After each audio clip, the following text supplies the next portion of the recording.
in the Carnival FM studios, we have Claire Hamill. Hello. Good to have you here. We tried to do Nice this to last be year, I think, here. remember, but we couldn't actually work it. And we're having to pre-record this because of your commitments elsewhere as well. Yeah. So, but first thing I wanted to ask really is the early influences and why you got into music, singing, playing and writing, really.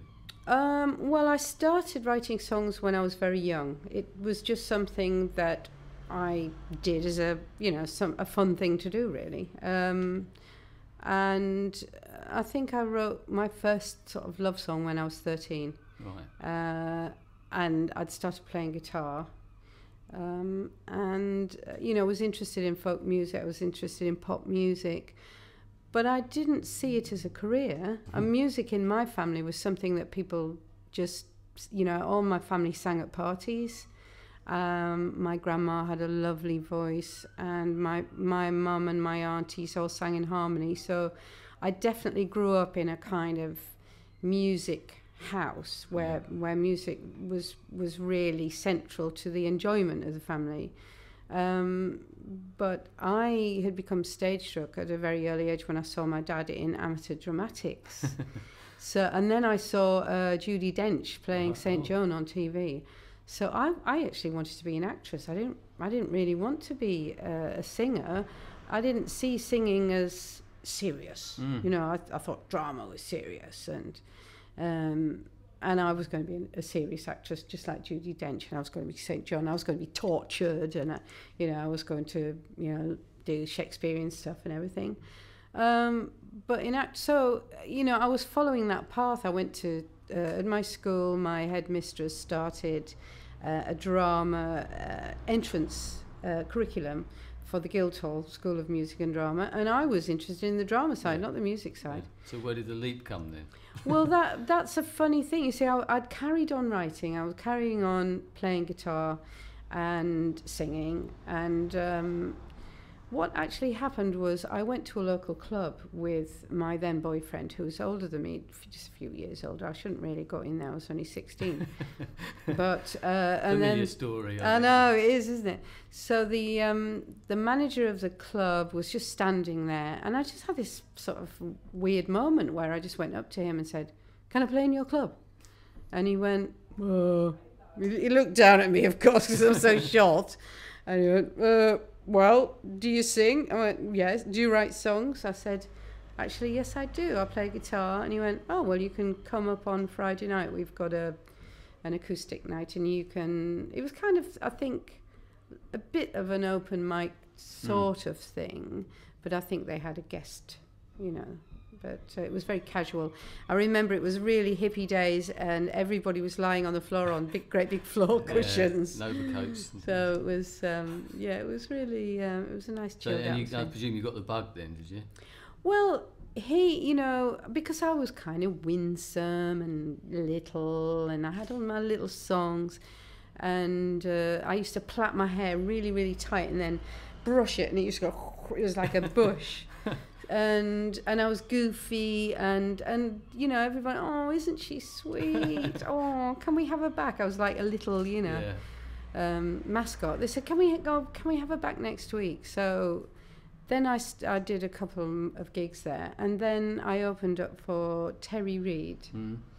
And his drummer was a guy called Alan White, who was playing in he was in the Terry Reid band. He just played on Imagine with John Lennon. Cool. Alan was local. He lived in Ferry Hill, just up the road. And he said to the manager of the club, "This girl's got talent, why don't you manage her?" And he said, and my manager as well, he had a young lawyer, music business manager, who was managing him. And he said, "I'll get him to come up as well." So in actual fact, I ended up with not even 2 managers. I ended up with 3 managers, because I think there was those 2, and they got some other bloke to put a bit of money in, Yeah. But they got rid of him in the end. But that's not the normal sort of route to fame and fortune or whatever, to success. That's a bit of a lucky break. It was a very lucky break. I think the thing was that I was just in the right place at the right time. Joni Mitchell was climbing the charts, and there were just no other English girls there you know, placed at that time. I suppose it's all from California or Canada or whatever. That's right. Yeah. So how did it progress from that point to sort of signing record deals and actually releasing albums? Well, that was interesting. I went to the local art college and I made a tape of some of my songs. And we started making some appointments in London to see record labels. I mean, bearing in mind that really I hadn't had a lot of experience performing. I'd done a bit of performing because I'd done a little bit in working men's clubs, you know, and the odd talent competition. So, and, you know, performing at school and things. So I just put my toe in the water, really, had put my toe in the water.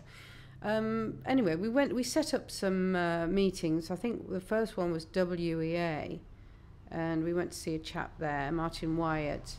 And bearing in mind, I was still only 16, and he said, look, you're too young, go and get some experience, go and get some gigs under your belt, and come back and see me when you're 18, which I think was pretty sound advice, actually.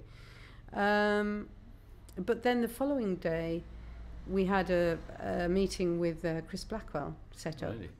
And I remember it was on the roof of Basing Street Studios in Notting Hill Gate, and, you know, I was going, oh, Mr. Blackwell, and I was really pulling out on my charm, you know. And because I think, yes, I really wanted to be an actress. But do you know what it is? It's like, it's when somebody puts something in front of you, you just want to win it. You know, you're not, and you're a kid and you want to get, I mean, if you looked at my background, you'd have gone, no wonder she wants to get out, you know, because life was tough for me as a child. So, I wanted the thrill of going to London and doing something. Do you see that like performing as a form of acting in some ways? Is there a sort of crossover between the musical when you're projecting yourself in a way?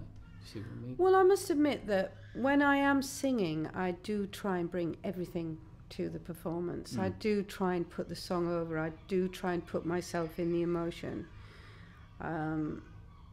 Because, you know, I want to affect people by my songs. So, I think I do bring every little bit of talent that I might have had as an actress, maybe. I do bring that into my song, I think. I mean, over the year, I mean, how many albums have you released now? Well, I've only done 11, which isn't very many. I thought it was more than that, I must admit. No, it should have it doesn't compare. Let me tell you this really good story. I've got to tell you this good story about Rick Wakeman. Apparently, Rick Wakeman did a gig, and he'd been on Countdown, so this gig, he'd attracted a lot of little old ladies to his gig. And so after the gig, they went backstage and went, oh, Mr. Wakeman, oh, you are a very talented man, aren't you? We didn't realise you were so talented. Have you made any records? And he said, oh, just 151. And then this little old lady said, oh, I hope you sell all of them. Brilliant. So, in the scheme of things, no, I haven't really made a lot of albums. But you've actually had quite a diverse career, though, haven't you? I mean, I know that you played with people like Wishbone Ash and wrote songs and toured with them, is that correct? That's right, I did, yeah.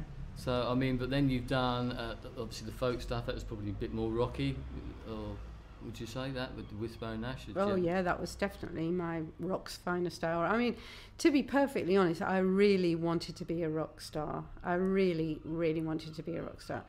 I was hanging out with all of the lads. I'd signed to a rock label. I met loads of rock. I was doing lots of rock support. Yeah. And so I just went, oh my God, I just want to be up there with the boys, or I want to be up there with my own band, strutting across the stage, microphone in the hand, swinging it around, going, whoa, you know, and giving it large, as they would say. Yeah. I think part of my persona is definitely a rock chick. But the problem is my voice just won't cut it.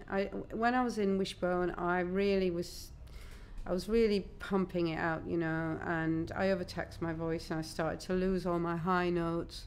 Because what happens is when you start to build up nodes, your vocal cords can't meet because you have them. So you're missing, you're pressing your vocal cords together. So you can get the ones in the middle but because the calluses prevent them all from meeting, you lose your highs.